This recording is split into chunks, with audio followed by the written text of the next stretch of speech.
भारत नेपाल सीमा पर एक नया नियम लागू हुआ है जिसने सीमावर्ती इलाकों में हलचल मचा दी। नेपाल सरकार के भंसार नियम को लेकर अब छोटे व्यापारी से लेकर आम लोग तक परेशान नजर आ रहे हैं। आखिर क्या है ये भंसार नियम और क्यों इससे बिगड़ सकते हैं दोनों देश के रिश्ते, देखिए ये खास रिपोर्ट। भारत और नेपाल के बीच सदियों पुराना बेटी रोटी का रिश्ता रहा है। सीमावर्ती इलाकों में रहने वाले लोग रोजमर्रा की जरूरतों के लिए एक दूसरे के बाजारों पर निर्भर रहते हैं, लेकिन अब नेपाल सरकार के नए भंसार नियम ने इस रिश्ते पर असर डालना शुरू कर दिया है। दरअसल भंसार का मतलब होता है कस्टम ड्यूटी, यानी सीमा पार ले जाए जाने वाले सामान पर लगने वाला टैक्स। नेपाल सरकार ने नया नियम लागू करते हुए कहा है कि अब भारत से नेपाल ले जाए जाने वाले 100 रुपये से अधिक के सामान पर कस्टम ड्यूटी देना अनिवार्य होगा।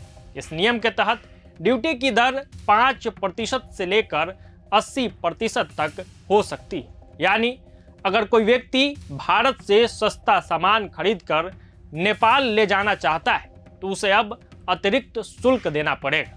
इस फैसले का सबसे ज्यादा असर बिहार के सीमावर्ती इलाके जैसे रक्सौल, सीतामढ़ी और अररिया के व्यापारियों और आम लोगों पर पड़ रहा है। यहाँ के छोटे दुकानदार बताते हैं कि उनका कारोबार काफी हद तक नेपाल के ग्राहकों पर निर्भर करता है।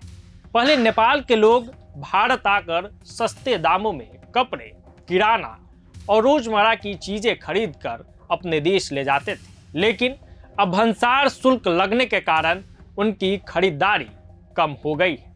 इसका सीधा असर भारतीय बाजारों की बिक्री पर भी दिखने लगा है। वहीं नेपाल सरकार का कहना है कि यह कदम घरेलू उद्योगों को बढ़ावा देने और स्थानीय उत्पादों की खपत बढ़ाने के लिए उठाया गया है। सरकार चाहती है कि लोग विदेशी सामान के बजाय अपने देश में बने उत्पादों को प्राथमिकता दें, लेकिन जमीनी हकीकत कुछ और ही कहानी बयां करती है। सीमावर्ती इलाके के लोगों का कहना है कि उनकी जिंदगी दोनों देशों के बीच आवाजाही पर निर्भर है। ऐसे में इस तरह के नियम उनके रोजमर्रा के जीवन को मुश्किल बना रहे हैं। मीडिया रिपोर्ट्स के हवाले से स्थानीय व्यापारियों का यह भी कहना है कि अगर यह स्थिति रही तो छोटे कारोबार पूरी तरह ठप भी हो सकते हैं। कई लोगों ने सरकार से इस नियम में राहत देने की मांग भी की है। भंसार नियम का मकसद भले ही घरेलू उद्योगों को मजबूत करना हो, लेकिन इसका असर सीमावर्ती इलाकों में साफ दिखने लगा है।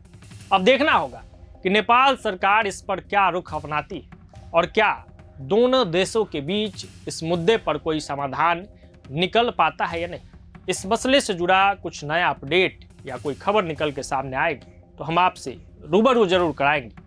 जुड़े रहिए प्रभात खबर के तमाम डिजिटल प्लेटफॉर्म्स के साथ। धन्यवाद।